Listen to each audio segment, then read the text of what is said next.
Halo everybody, ketemu lagi bareng Mbak Yu di podcast seri Catalan GP. Ini kita recordingnya agak cepet karena kita back to back race. Udah back to back race, ada tes Misano lagi. Jadi gua nggak ngerti minggu depan tuh bakal hektiknya kayak gimana. Jadi ini kalau panjang ya maaf karena gua nggak mau bikin 2 part. Ribet di ngeditnya, mana kita kejar tayang lagi. Oke, jadi yang pertama kita bahas adalah lagi-lagi soal ban.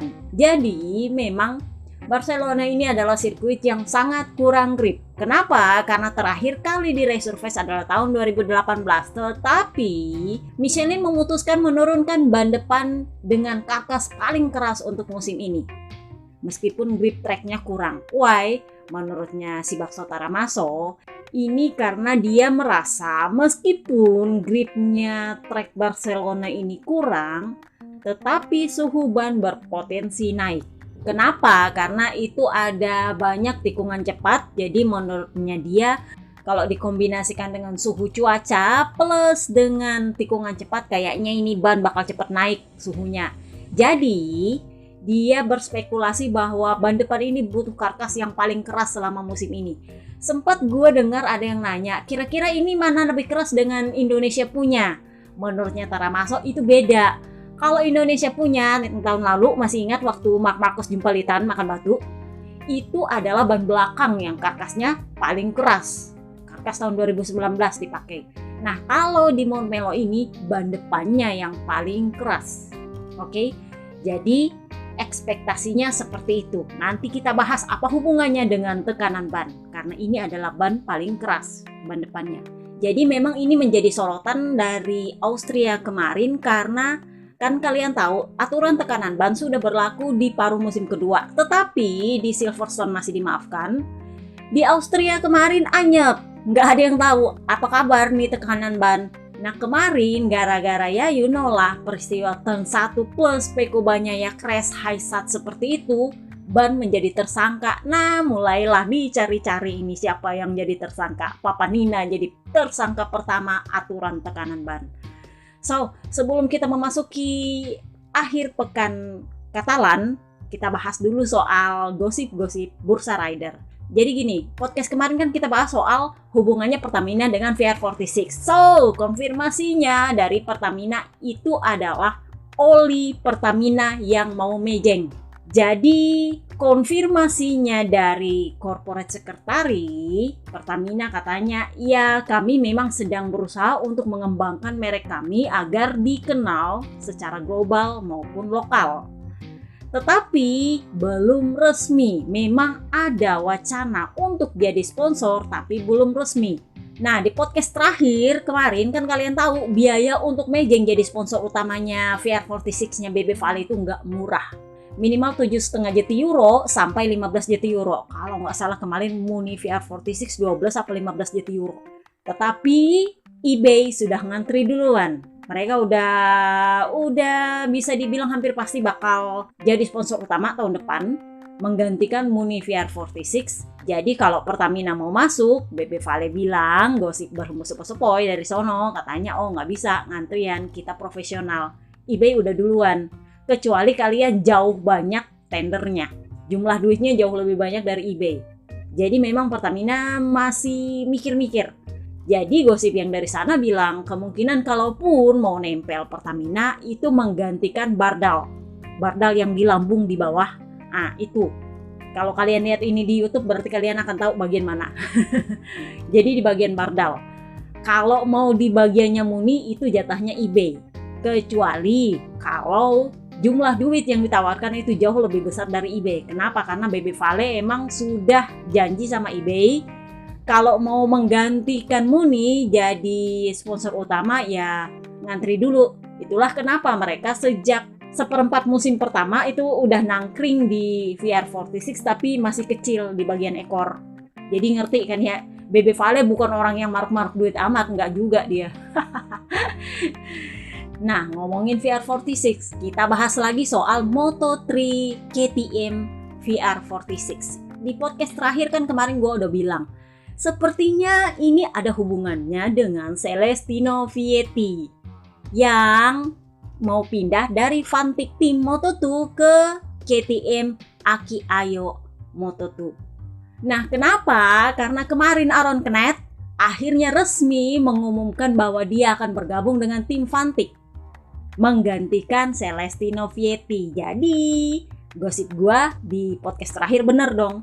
Karena memang gosipnya di Austria kemarin Bebe Vale ngelobi gimana caranya Celestino Vietti pindah ke KTM Aki Ayo dengan janji promosi ke MotoGP. Jadi dicarikan jalurnya untuk naik ke MotoGP. Jadi ngerti kan ini kemana-kemana. Makanya gue bilang ini kayaknya VR46 bakal bikin kerajaan deh di MotoGP. Nah, sebagai hasil lobby-lobby politiknya muncullah itu rumor KTM Moto3 VR46. Why? Karena Bebe Vale itu lagi pengen kembali menggodok pengkaderan murid dia untuk Moto3. Karena kan kemarin Minyo sudah nggak bermain, jadi sepertinya dia mencoba untuk kembali memasukkan Andrea Minyo. Oke, udah gue bilang Minyo ini adalah salah satu murid tertuanya VR46 Rider Academy selain Morbidelli. Jadi memang kalian lihat meskipun Minyo sekarang nggak nge-track, itu masih tetap jadi bagiannya VR46 Rider Academy. Kenapa? Karena dia memang adalah salah satu rider tertuanya VR46 Rider Academy bersama Simoncelli almarhum mendiang dan Franco Morbidelli. Nah, ngomongin Franco Morbidelli, kita ngomongin Pramac. Gosip berhembus sepoi-sepoi, ABR mulai nih bunyi-bunyi soal gimana ini kalau Tuan Putri Jurun Rakor Marc Marquez pindahin ke Pramac. Kenapa? Karena Morbidelli belum juga pengumuman. Meskipun Marco B sudah resmi pengumuman akan bersama dengan Moni VR46 untuk tahun depan. Ya, dia terima-terima aja pakai motor bekas. Kenapa? Karena menurutnya Marco B, saya lebih memilih lingkungan yang familiar dengan saya daripada motor baru. Jadi Marc Marquez sempat ditanya, ya saya menghormati sih, memang ada rider yang seperti itu. Dia lebih nyaman dengan orang yang dia percaya, oke, daripada dia bergabung dengan tim yang baru, dengan orang yang baru meskipun motornya baru. Jadi dia menghormatilah keputusannya Marco B. Jadi sisa ditunggu Morbidelli kapan pengumuman. Nah, ini yang menjadi isu sebelum Catalan GP digelar.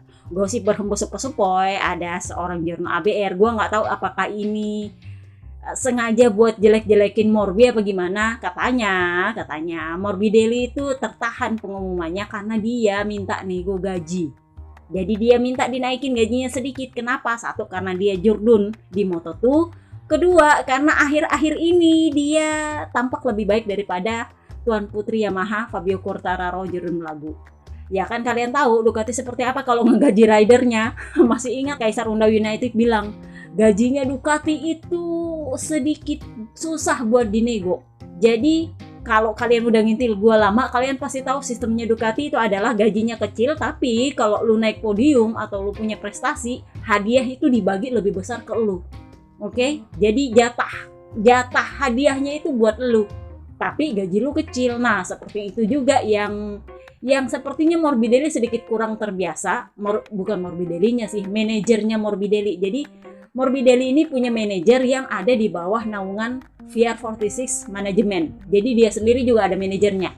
Jadi ya gosipnya sih itu yang membuat pengumuman ini tertahan. Morbidelli sendiri bilang, ya sampai sekarang belum ada yang pasti sih. Ya you know lah, kalau Morbidelli kalau ditanya modelnya santaian aja. Ya belum ada yang pasti sih. Tapi yang pasti adalah saya bersyukur saya dikelilingi oleh orang-orang di VR46 yang ingin memberikan seat yang sebaik mungkin yang bisa saya dapatkan. Jadi inilah yang bikin tiba-tiba Marc Marquez isunya dibawa ke Pramac. Kalau di podcast kemarin dibawanya ke Gresini, kali ini dibawanya ke Pramac. Nah, Pecco Bagnaia, jurdun konspirasi gagal ditanya, kira-kira ini kan si Pramac nih belum pengumuman nih. Menurut lo ide bahwa Marc Marquez pindah ke Pramac gimana? Jadi Pecco tuh udah tahu kan Pecco sama Marc Marquez gimana model kan. Jadi dia bilang, ya saya nggak yakin sih itu akan bagus untuk kejuaraan kita. Tapi yang pasti itu akan bagus untuk dia. Tapi sambil ketawa. Ya benar juga. Kenapa? Karena jurdonya Honda dimasukin ke Ducati untuk head to head dengan jurdonya Ducati. Ya benar juga Pecco bilang. Kayaknya kurang bagus untuk kejuaraan. Kenapa? Karena jadinya Honda nggak punya modal sama sekali dalam tanda kutip untuk ngelawan lah para saingannya. Tetapi yang pasti itu akan bagus untuk Marc Marquez. Kenapa? Karena ada kemungkinan besar dia bakal menang lagi. Jadi kalau dari sisinya Marc Marquez ya pasti bagus. Tapi kalau dari sisi kejuaraan ya Rico bilang ya nggak tahu juga sih. Tapi sambil ketawa dia. Nah, ngomongin soal Honda, Marc Marquez ditanya, Marc Marquez gimana nih pembicaraan soal konsesi? Ide lu, pendapat lu gimana? Jadi Marc Marquez bilang gini, sebenarnya ide konsesi ini nggak buruk, karena memang ini dibutuhkan untuk bisa mengejar ketertinggalan. Tetapi ini akan percuma kalau pabrikannya nggak responsif. Kalau mereka responsif, mungkin dalam 2 tahun sudah bisa bangkit lagi. Masih ingat Ducati yang tertatih-tatih sampai 9 tahun ya? Sampai dia jurdun lagi di Pecco dari zamannya Stoner. Lama kan? Jadi menurutnya Marc Marquez, ya bisa sih, bisa asal responsif. Kalau mereka responsif, ya butuh 2 tahunan untuk kembali jurdun. Tapi kalau nggak responsif, ya nggak tahu juga. Percuma juga kalau konsesi telat-telat responnya. Karena ini adalah budayanya Jepang yang harus dirubah, responsifnya mereka. Nah, ngomongin soal konsesi, kita pindah ke Opa Carmelo Ezpeleta. Sudah lama kita nggak dengar dia diwawancara, biasanya si anak Carlos Ezpeleta, si wakil DPRD tingkat pusat. Nah, kali ini ketua DPRD tingkat pusat yang ngomong setelah banyak dikritik soal Carlos Ezpeleta yang memaksakan perubahan konsesi. Carmelo Ezpeleta tetap kekeh. Jadi dia bilang gini, konsesi itu wajib dan harus untuk raksasa pabrikan Jepang. Dan pabrikan Eropa yang kecil-kecil ini wajib membantu dan membalas budi. Kenapa dibilang balas budi? Karena kemarin waktu mereka ini bukan siapa-siapa, pabrikan Eropa ini, 2 raksasa Jepang inilah yang membuat aturan konsesi semudah mungkin. Cuma pakai aturan 5 poin untuk mereka lolos dari konsesi. Karena kalau mau main kotor dalam tanda kutip, mereka bisa bikin susah. Bener nggak? Dibikin susah aja karena kan namanya saingan, bener nggak sih? Jadi pabrikan Jepang ini sudah bermurah hati untuk mempermudah dalam tanda kutip, cuma pakai 5 poin.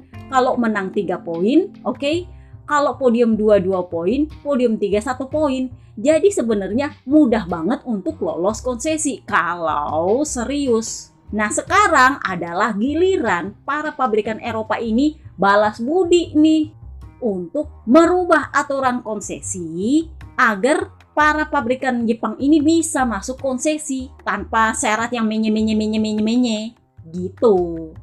Nah, para pabrikan Eropa bukannya nggak mau nolong juga, nggak gitu juga. Jadi Papi Perigi gitu bilangnya kayak gini, kita bukannya nggak mau nolong, tapi kami ingin bukan cuma syarat masuk konsesinya yang dirubah, konsesinya juga harus dirubah. Jadi kalian ingat, konsesi itu adalah keuntungan pabrikan di mana dia itu mendapat mesin lebih banyak daripada rider yang non konsesi.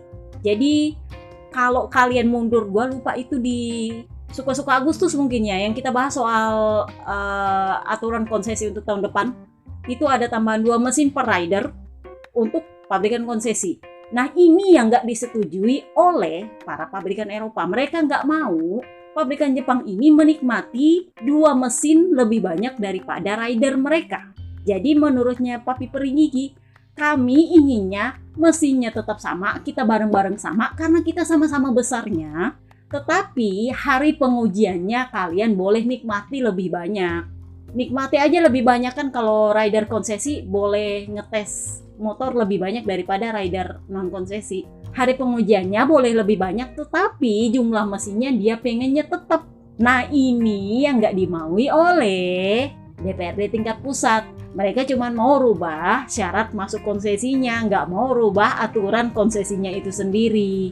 Jadi ya masih deal no deal. Kenapa? Karena untuk mengubah aturan konsesi sebelum tahun 2027 di MSMA, yang nggak ngerti MSMA apa, mundur ke tahun lalu, podcast pertama tahun lalu. Jadi untuk mengubah aturan MotoGP sebelum tahun 2027 itu harus persetujuan seluruh pabrikan MSMA.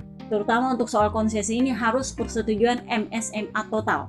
Kecuali soal ride height device dan segala macam, kalian masih ingat tahun lalu itu diputuskan berdasarkan voting karena Ducati emang kekeh nggak mau. Akhirnya MSMA sepakat ya udah pakai voting.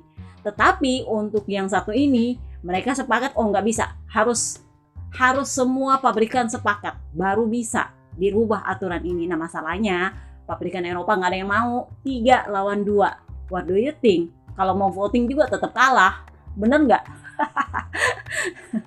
Bener nggak? Jadi sampai sekarang ini barang masih menggantung.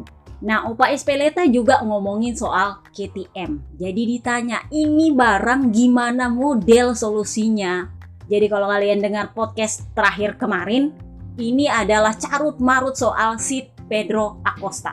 Jadi gagalnya Jack Dixon untuk bergabung di Gresini Ducati itu lebih karena Dorna nggak kasih lampu hijau untuk bikin tim satelit satu seat bagi Pedro Acosta. Jadi KTM ngambek, ya udah si Tony Arbolino nggak jadi masuk ke Gresini, Kadung nggak jadi. Dan sebenarnya KTM menawarkan Arbolino untuk bergabung ke Aki Ayo. Jalurnya adalah masuk ke MotoGP di KTM, tetapi Arbolino memilih untuk tetap bersama timnya Marc VDS. Jadinya ya sebenarnya sih nggak ada hubungannya dengan Tony Arbolino, meskipun Tony Arbolino mundur dari seatnya di Gresini itu karena memang dia tahu dia kalah saing sama Jack Dixon.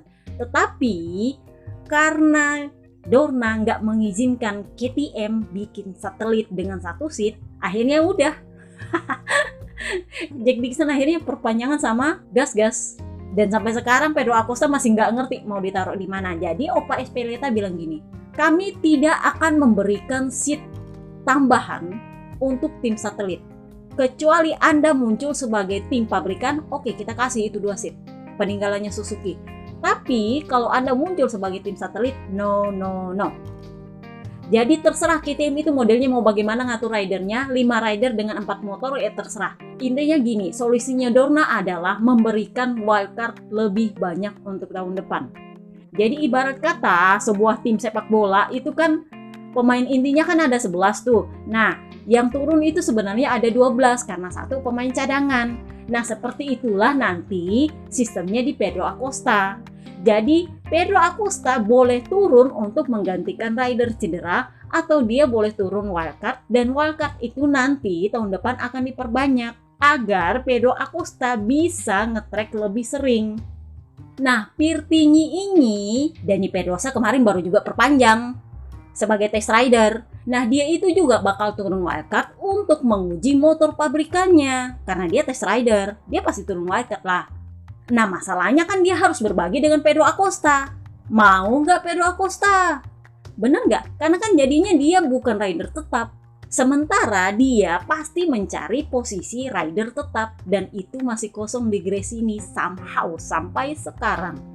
Sepertinya Ducati emang sengaja ngasih kosong buat goda-goda Pedro Acosta. Gue ngerti ini adalah tarik ulurnya Ducati. Ducati bilang gue punya seat kosong nih di sini. Lu urus dulu Pedro Acosta, urusan lu sama KTM. Kalau lu mau jadi rider cadangan ya udah lu di situ. Kalau lu mau jadi rider tetap ya sini nih Ducati Gresini. KTM jelas nggak mau nitipin Pedro Acosta ke Gresini. Why? Kan kalian tahu Ducati modelnya sekarang gimana. Takut-takutnya nih Pedro Acosta kadung seneng dan betah di Ducati Gresini, nggak mau balik ke KTM, ya nggak mau rugi lah itu Stefan Pirer. Bener nggak? Jadi memang menitipkan dalam tanda kutip Pedro Acosta ke Gresini itu no, sama sekali nggak bisa. Jadi sampai sekarang KTM ini lagi bujuk-bujuk Pedro Acosta, mau nggak lu jadi rider cadangan? Ya meskipun gue sendiri ragu Pedro Acosta mau, dia tahu dia worth it untuk posisi rider penuh. Dan Ducati Gresini itu sangat amat menggoda. Dia nggak perlu bayaran tinggi sih, karena dia memang gosipnya memang udah tajir dari sononya. Dia nggak perlu pusing sama penalti dan segala macem sih. Dia tahu potensi dia dan dia worth it untuk itu. Jadi kalau dia pindah ke Gresini memang sebenarnya itu sudah jalurnya. Tapi karena dia dibesarkan oleh KTM, dia respect sama KTM. Lu punya penawaran apa dulu? Nah ini masalahnya KTM. Lu bisa nggak kasih penawaran yang terbaik di atas meja? Kalau Pedro Acosta nggak mau ya maaf. Ya hak dia, bener juga sih. Nah seat Gresini ini juga gosipnya masih lumayan menggoda untuk Papa Yohan. Kenapa? Nanti kita bahas di balapannya. Oke, gosip yang lain adalah soal sirkuit boot Indian GP. Jadi, Tommy Alonso, penggantinya Uncini, itu bilang bahwa sampai saat ini sirkuit boot India itu belum lolos homologasi. Jadi kalian masih ingat tahun lalu kita drama soal homologasinya Mandalika? Nah, gua nggak tahu tahun ini sepertinya Dorna lagi kejar tayang untuk gimana caranya menarik banyak penonton ke sirkuit. Jadi mereka udah nggak terlalu pusing soal homologasi. Jadinya khusus untuk India, itu homologasinya ditoleransi. Sama Tommy Alonso tahu nggak? Homologasinya dia bilang kapan? 1 hari sebelum balapan dimulai. Jadi kalau rangkaian balapannya mulainya hari Jumat, Sabtu, Minggu, nah hari Kamis baru homologasi. Gila nggak? Jadi ini yang menjadi isu di antara para rider kemarin di Catalan GP. Ini udah lama ding. Ini kayaknya bakal panjang. Udah gue bilang ini bakal panjang. Jadi kalau kalian udah bosan ya udah berhenti aja. Karena gue nggak bakal bikin part 2. Jadi kemarin gara-gara ini para rider yang tergabung dalam geng rider ini itu bikin pertemuan rahasia. Jadi mereka bikin WA group rahasia dan bikin pertemuan rahasia. Jadi yang bocorin ini adalah pertamanya Pol Espargaro. Jadi mereka itu ketemu gua lupa di motorhome-nya siapa gitu. Mereka ketemu tanpa manajer, tanpa Dorna, tanpa Vim, tanpa siapa-siapa. Cuma rider doang yang nongol. Tapi nggak semua juga sih kalau gue lihat. Sebenarnya sih itu inisiatifnya Alex Espargaro, wakil ketua geng. Maklum dia yang paling bangkotan di track kan saat ini. Jadi ibarat katanya Pak RT-nya lah ya. Jadi Pol Espargaro itu bilang, iya kita bikin grup yang khusus untuk rider untuk membicarakan isu-isu yang mungkin sebenarnya bisa pada kita yang bicarain. Nah, si Fabio De Gianantonio yang ikut pertemuan juga itu bilang, iya sih sebenarnya itu idenya Alex Espargaro. Dan awalnya itu adalah grup WA yang ibarat kata profesional banget. Gak lama mulai ada tuh yang ngirimin gift. Gak taunya terus-terusnya jadinya perang meme. Jadi di Gianantonio bilang, ya kita kan anak muda jadi yang guyonan lah ya pada rider supaya kita makin akrab. Jadi Pol Espargaro bilang, iya memang itu supaya kita makin akrab. Supaya kita bicaranya lebih santai, kalau memang ada ganjelan, ngomong aja langsung, gak usah ngomong di media, kurang lebihnya sih seperti itu. Tapi yang lumayan menarik untuk gue adalah Papa Lucas hadir di sana, diboncengin sama Alex Espargaro. Tapi Papa Lucas sama sekali nggak muncul di media. Itulah kenapa Jorno bilang ini pertemuan rahasia banget. Gosip sepo yang dibahas adalah soal sirkuit boot ini, juga soal kontrak rider. Jadi ada lagi-lagi rider Moto3 apa Moto2 gue lupa yang diputus kontraknya di tengah jalan karena performanya jelek dan dia nggak dapat bayaran.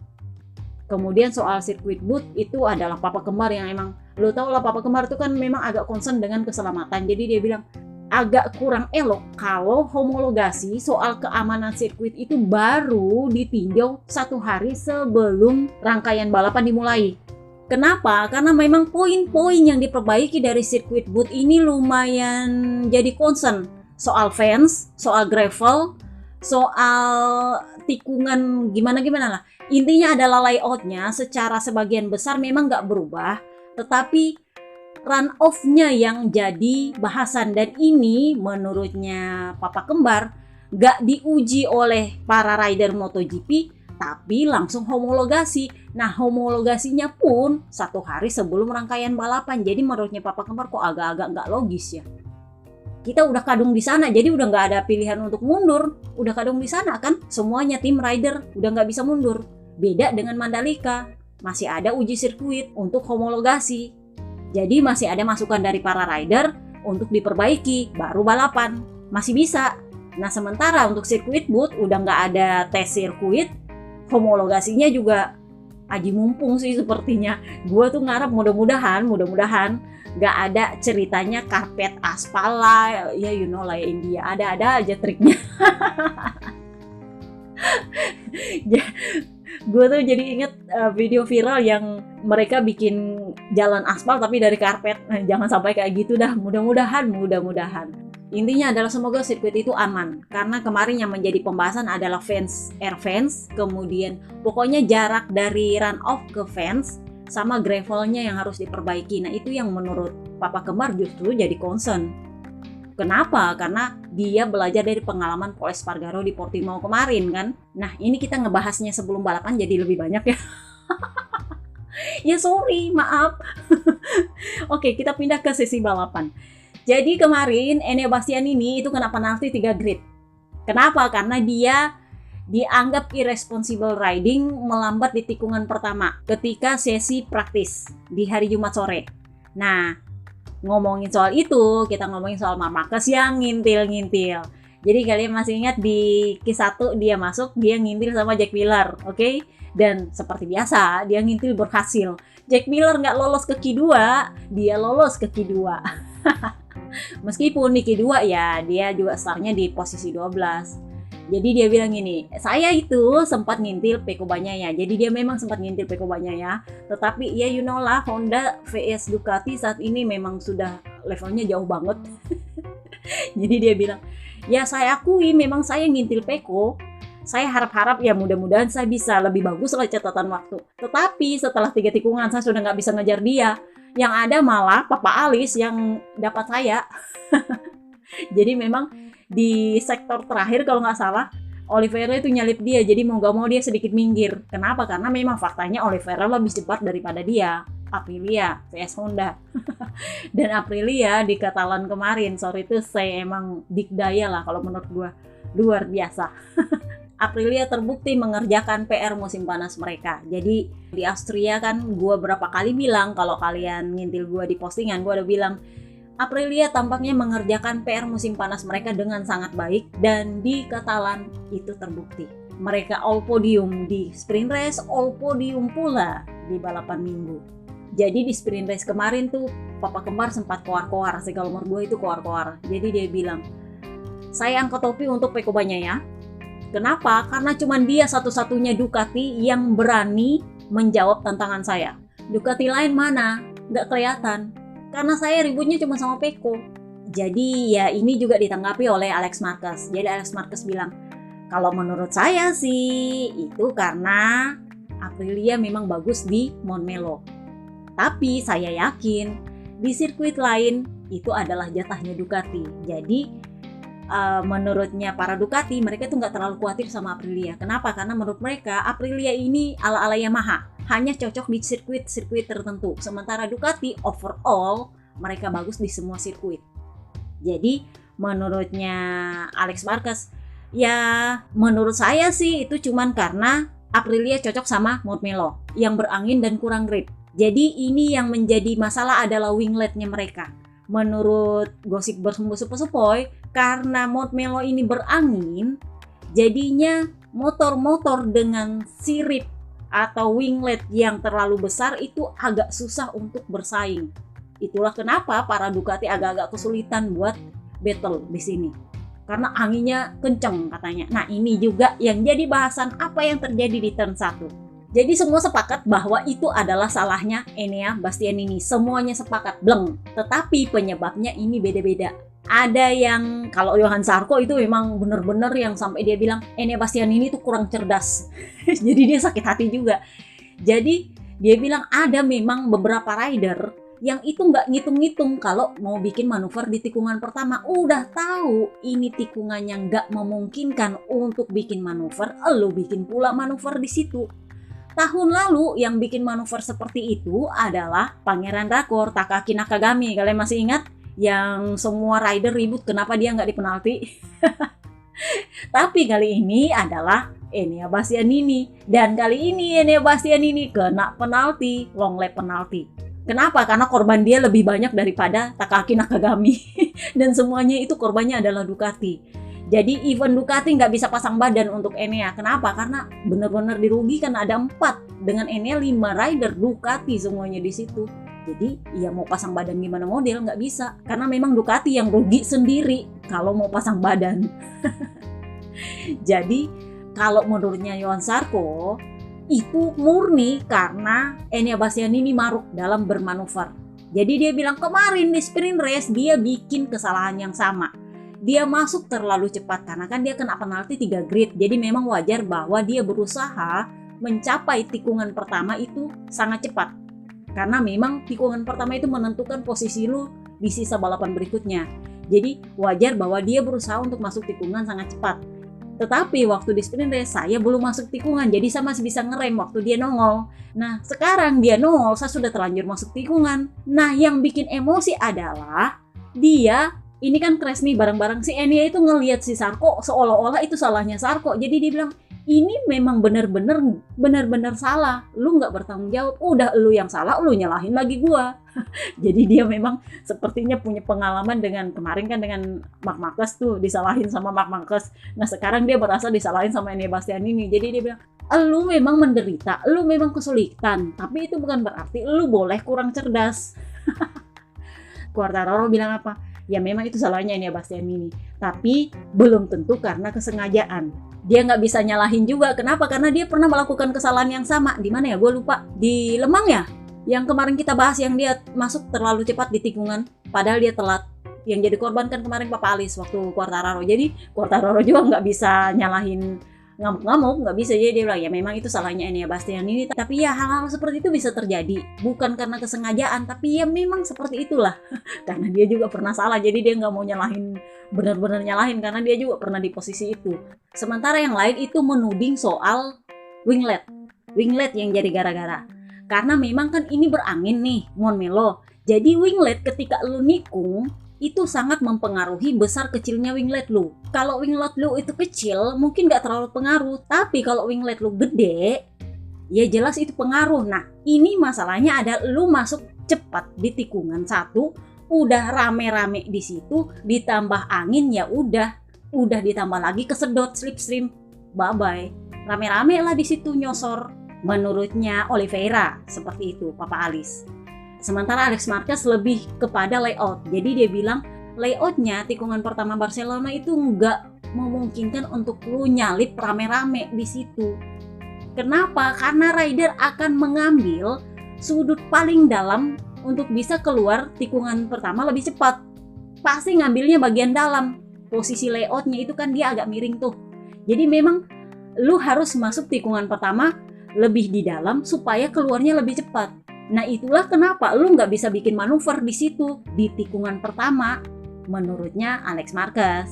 Jadi menurutnya Papa Nina nggak ada hubungan sama layout, nggak ada hubungan sama layout, nggak ada hubungan sama winglet, nggak ada hubungannya sama itu, murni soal attitude. Orang-orang seperti ini yang maruk di tikungan pertama tanpa memperhitungkan parameter lain atau manuver rider lain di depan dia ketika dia mau menyalip, itu yang harus dihukum. Kenapa? Karena itu soal attitude. Jadi menurutnya Papa Nina ya wajar kena penalti. Karena kalau rider seperti ini dibiarkan, kemarin kan sudah kejadian di Austria Jorge Martin. Nah sekarang gilirannya Enea Bastianini. Berarti ini ada pengulangan. Harus ada penalti yang lebih gede supaya mereka nggak sembarangan bikin manuver di tikungan pertama. Karena itu memang chaos di situ, menurutnya Papa Nina. Enea Bastianini yang kena long lap penalti itu nggak bisa bayar karena memang dia kan itu kan 2 kali race. Nah di race kedua itu diturunkan lah itu penalti, long lap penalti. Nggak taunya dia nggak start. Kenapa? Karena dia merasa kesakitan. Terbukti adalah 2 jarinya patah di tangan plus telapak tangannya ditambah dengan pergelangan kakinya patah. Jadinya dia patah-patah. Dia harus operasi, paling enggak 2 operasi tangan sama operasi kaki. Dan itu artinya dia harus absen. Tetapi meskipun absen, RD nggak mau kecolongan lagi ala-ala Marc Marquez kemarin. Mereka bilang apa? Tetap lo harus bayar. Gue nggak tahu ini Enea Bastianini karmanya apa jelek banget gitu ya. Dia kemarin tuh absen 5 balapan di awal musim gara-gara bahunya patah. Habis itu dia setengah mati untuk adaptasi dengan Desmo GP 23. Giliran sudah mau adaptasi, dia dapat penalti turun 3 grid. Giliran dapat penalti turun 3 grid, dia cedera lagi. Udah cedera lagi, sudah pasti bakal absen, masih ada utang pula penalti.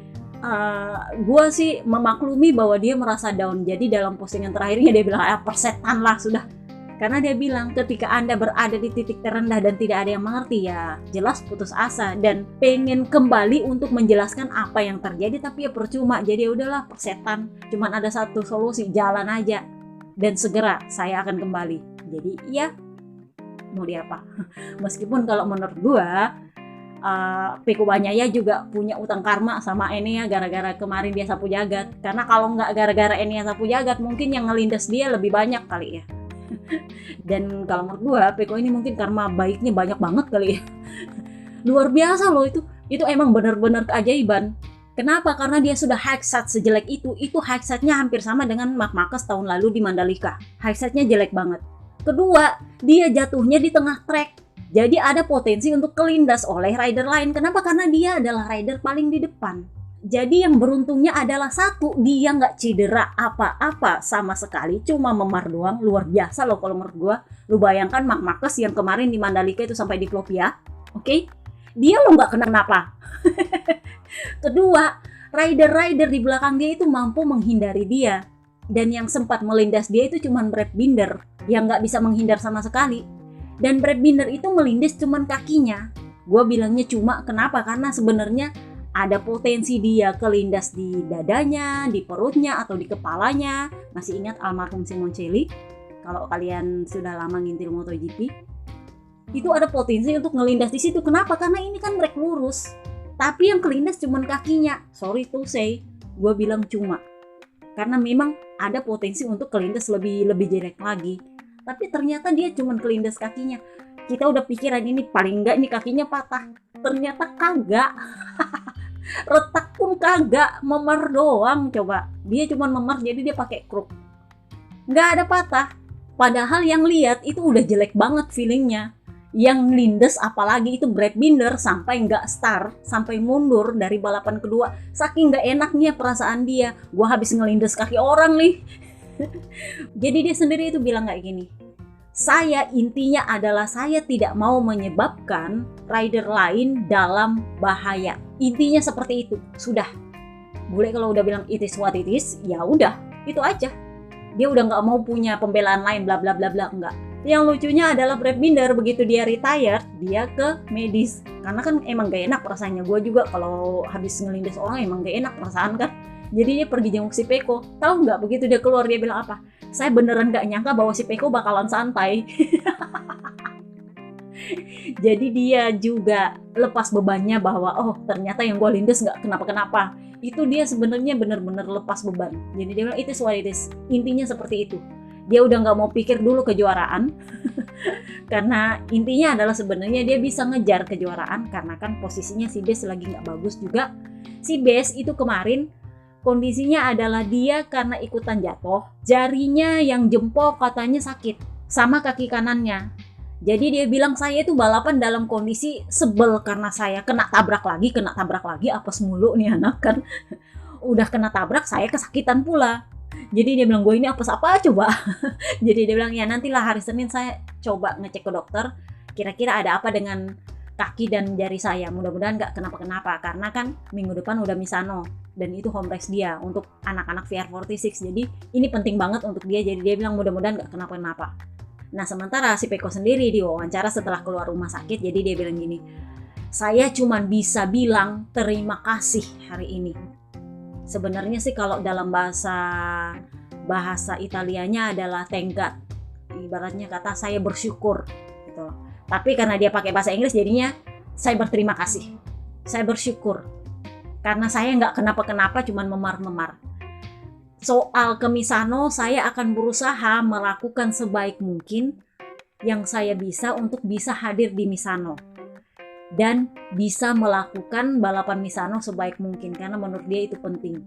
Jadi ekspektasinya mudah-mudahan memarnya bisa membaik dalam 3 hari untuk bisa balapan di Misano. Nah soal penyebab crashnya Peko ini yang menjadi bahasan. Si Peko bilang saya nggak ngerti detailnya kenapa saya bisa crash, tapi memang itu adalah crash yang aneh. Karena memang sejak warm up lap itu saya sudah merasa grip saya itu kurang.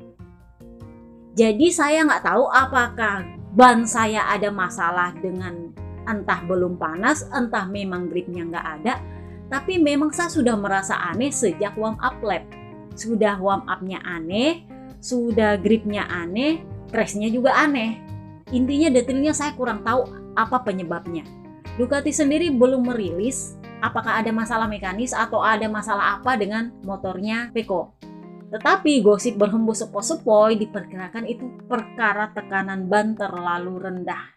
Jadi diperkirakan ini ban depannya yang tekanannya terlalu rendah. Karena kan kalian tahu ban depan untuk Barcelona ini adalah ban dengan karkas paling keras. Sehingga suhu ban di dalamnya itu nggak terlalu cepat panas. Oke? Jadi kalau lu sudah di depan, otomatis nggak terpapar suhu panas, nggak ada battle. Nah ini yang bikin suhu ban turun, tekanan ikut turun. Ditambah lagi dengan ban belum panas, ya menurutnya mereka ban yang jadi perkara. Tetapi ada opini lain bahwa mungkin itu memang cuman Pecco punya kesalahan, Pecco bikin kesalahan, tapi nggak tahu kesalahannya apa. Tapi ban menjadi sorotan kemarin. Nah gara-gara tekanan ban ini menjadi sorotan, mulailah RD cari satu-satu siapa yang melanggar tekanan ban. Didapatlah Papa Nina. Jadi Papa Nina bilang ini, ya aturan adalah aturan. Intinya adalah saya tidak diuntungkan dari pelanggaran tekanan ban itu. Kenapa? Karena ujungnya juga ban saya habis. Jadi saya nggak diuntungkan, tapi ya itulah, aturan adalah aturan. Dan ya lumayan menyenangkan juga saya jadi yang pertama pelanggar aturan ban. Sambil ngekek, bercanda sih dia. Intinya kemarin dia memang terbukti melanggar aturan tekanan ban di bawah tekanan minimum selama lebih dari 50% jarak balapan. Dan karena ini adalah pelanggaran pertama, dia cuma dapat warning. Pelanggaran kedua akan mendapat penalti 3 detik, pelanggaran ketiga penalti 6 detik, pelanggaran keempat penalti 12 detik. Jadi sejauh ini para Ducati yang sejak di Austria kemarin itu jadi sorotan, ada curiga bahwa tekanan bannya terlalu rendah, ternyata lolos semua saudara-saudara. Yang kena malah Aprilia. Jadi Papa Nina bilang masalahnya adalah nggak ada sensor yang menyala di dashboard saya nggak tahu itu tekanan ban ada masalah. Dan saya juga nggak pernah nanya-nanya karena itu kan urusannya teknisi. Dan saya percaya sama kepala kru saya karena mereka yang selalu tahu tekanan ban terbaik untuk turun trek. Jadi saya nggak pernah nanya. Jadi ya udahlah ya. Udah, yang penting udah tahu aja, dia bilang kayak gitu. Karena ini memang yang menjadi sorotan dari kepala krunya Papa Kembar waktu di Austria. Dia bilang kalau sampai rider kedapatan di bawah tekanan seharusnya, karena kan itu tergantung pada strategi rider juga nanti di balapan, itu kan yang akan disalahkan adalah kepala kru, bukan ridernya. Jadi itu aturan sebenarnya memang kalau menurut gue untuk menyalahkan kepala kru, bukan untuk menyalahkan rider, karena rider itu nggak ada urusan sama tekanan ban sih sebenarnya. Kurang lebihnya sih seperti itu. Jadi kemarin Papa Kembar itu adalah rider yang paling, kalau gue bisa bilang, bayar utangnya yang tahun lalu dia kelupaan 1 lap, kemarin akhirnya lunas bayar utang. 1, yang kedua dia berhasil menang di atas Aprilianya setelah tahun lalu dia menang, kali ini akhirnya dia menang lagi. Dan yang paling manis itu adalah di home race dia, kemudian 2 anaknya hadir, kemudian dia juga sudah bayar utangnya. Dia janji sama Max waktu tahun lalu kalau nggak salah, dia udah bilang saya janji sebenarnya sama Max untuk dia bisa megang trofi piala di podium. Dan kemarin dia bayar sama Max yang pegang trofi dia. Jadi kemarin itu adalah hari terindahnya Aprilia lah, bisa dimaklumi. Jadi Papa Nina itu yang bilang, saya merasa saya diterima sekali di tim ini, seperti keluarga saya, dan ini nggak pernah saya alami di tim-tim sebelumnya. Saya sangat bersyukur untuk Alex Espargaro, karena kalau bukan gara-gara dia nelpon saya ketika saya habis dilepeh sama Yamaha, saya nggak akan bergabung dengan tim ini. 2 tahun lalu ketika saya bicara sama dia di motorhome dia, saya merasa ini adalah perjudian. Karena saya tahu Aprilia masih tanda tanya untuk bisa bersaing atau enggak. Tapi sekarang itu terbayar lunas. Dan saya tahu saya bisa percaya sama pabrikan ini. Dan ditambah lagi orangnya baik-baik. Dan ini yang saya nggak rasakan di tim-tim sebelumnya. Rider itu perlu merasa dihargai, perlu merasa dinilai dengan baik. Dan saat dia mengajukan keberatan, itu pabrikan merespon dengan baik. Nah kemarin kan udah gue bilang di Austria kan dia mengeluh soal dia memang sebenarnya beda motor tuh sama papa kembar, beda sasis, beda apa, tapi itu lebih kepada karena dia beda riding style dan dia minta sesuatu ke pabrikan untuk dilakukan sesuatu supaya performanya membaik. Dan menurut Papa Nina, Aprilia memberi jawabannya di Barcelona kemarin. Jadi dia amat sangat menghargai kemauan Aprilia untuk mendengarkan dia. Meskipun dia bukan rider utama, kaptennya masih tetap papa kembar. Jadi ya, dia juga bilang, saya sih bukan sengaja ngalah sama papa kembar, enggak. Saya kalah sama dia, 1, ban saya habis, 2, dia memang lebih cepat. Meskipun papa kembar bilang ngeremnya Papa Nina ini lebih bagus, tapi memang simply di akhir-akhir balapan papa kembar lebih bagus dan lebih kenceng dari dia. Tapi memang itu terbukti sih. Sementara waktu sprint dia nggak bisa nyalip si Pecco, padahal kalau menurut gue itu sebenarnya dia bisa nyalip Pecco di sprint race. Cuman alasannya Papa Nina adalah karena Pecco itu lebih bagus dalam hal ngeblok, menutup line. Jadi dia nggak bisa memaksa. Sementara kalau menurut gue itu beda nyali aja. Itu dia ngeblok, tapi si Papa Nina juga ibarat kata kalau kayak gue mau nyalip, kira-kira di depan ini mau belok kemana nggak? Itu yang dia pikir. Dia takut crash. Itulah makanya gue bilang bedanya itu bukan beda motor, beda nyali emang. Jadi ya kurang lebihnya sih seperti itu.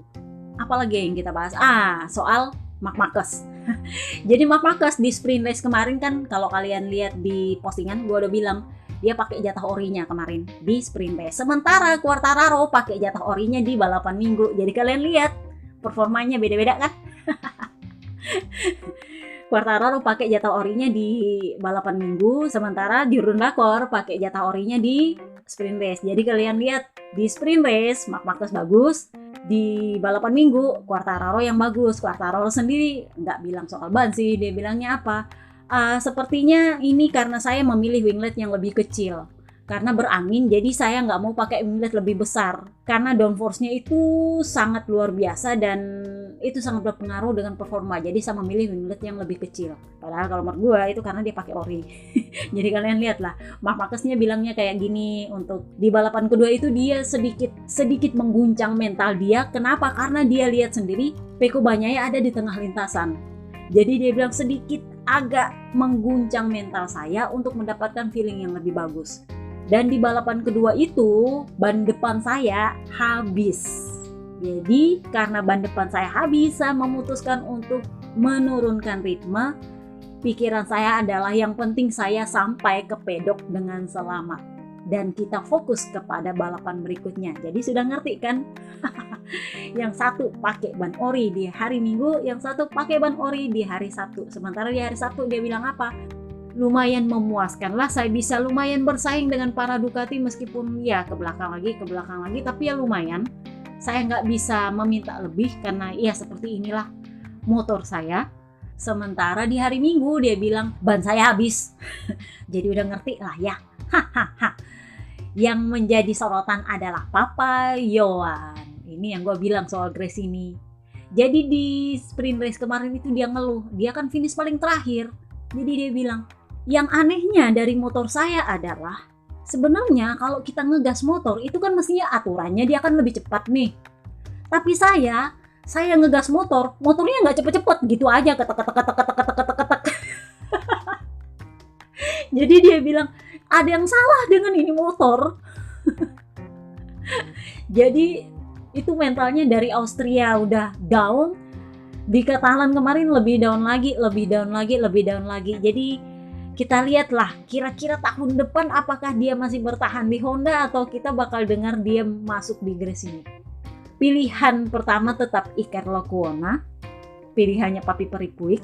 Tapi kalau gue lihat juga performanya dan klasemennya, sepertinya mending Zarco deh dipromosi. Tapi masalahnya adalah kita nggak tahu adaptasi Zarco di Honda seperti apa. Kita lihatlah nanti perkembangannya akan seperti apa di Misano, dan setelah Misano kita akan tahu siapa akan kemana tahun depan. Kenapa? Karena seat kosong masih Grace ini. Oke? Dan Pedro Acosta itu nggak bisa kemana-mana selama KTM itu nggak mau lepas dia dan selama Acosta mengutamakan KTM. Karena sebenarnya dia punya pilihan untuk ke Gresini. Itulah kenapa Ducati membiarkan Gresini kosong. Terserah siapa yang mau masuk di situ, buka harga deh. Acosta mau masuk boleh, Joan Mir mau masuk boleh. Meskipun KTPS-nya masih tetap memberatkan bagi Ducati, tapi kita lihatlah potensinya seperti apa. Kalau menurut gue sih sepertinya mereka menunggu Pedro Acosta untuk bergabung. Lebih karena mereka sedang mencari rider muda. Karena kan Papa Johan masalahnya udah rider lama. Kurang lebihnya sih seperti itu. Tapi ya kita lihatlah nanti akan seperti apa percaturan bursa rider. Oke, itu aja podcast kita kali ini. Gua tahu ini panjang banget. Gua tahu banyak yang bosan. Tapi gua nggak mau bikin 2 part. Karena itu 1 bakal nyusahin admin. 2, kita kejar tayang. Jadi kalau mau bikin 2 part, gua bingung mau di posting kapan lagi. Oke, see you next time guys. Bye-bye.